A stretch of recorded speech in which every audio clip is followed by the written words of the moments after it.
Qui pense en toi? Ou plutôt, qu'est-ce qui pense en toi? À un certain moment, il faut se poser la question et voir. Quelle est cette chose qui pense en toi? Alors, ce qui pense en moi, en soi, en toi, c'est ce qu'on appelle le mental. Cette programmation humaine a la particularité d'être automatique et c'est localisé dans le haut du corps à partir de la gorge et du niveau de la tête.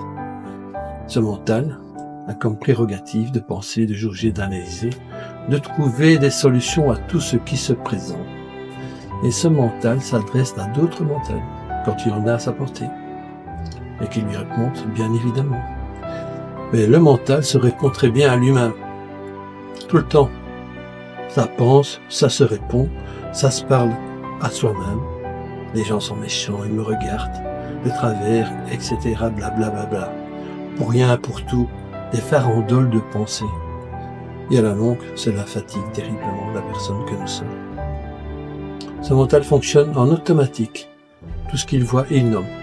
Les choses, maison, cuisine, bureau, table, chaise, tasse à café. J'aime bien cet ami. Et je déteste ce collègue. Ça se conjugue avec ce qu'on appelle l'émotionnel. Et l'émotionnel, le mental, ça se répond. Ça se répond automatiquement.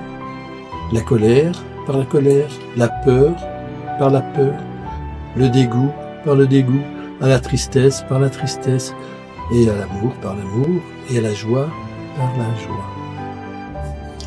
Tout comme il nomme tout ce qu'il voit, que ce soit des chiffres, des lettres, automatiquement ça interprète. Essayez de ne pas penser en voyant les lettres qui s'affichent ici. Ce bon vieux mental n'arrête jamais, mais jamais et surtout pas de lui-même.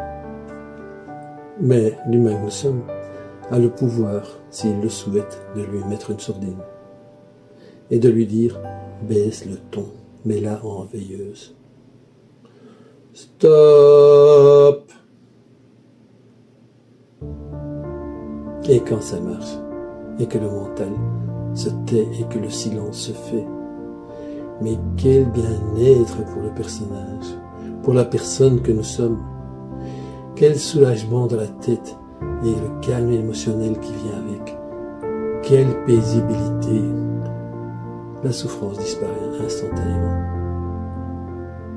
Et toi, où en es-tu avec tes souffrances? Contacte-moi. À bientôt.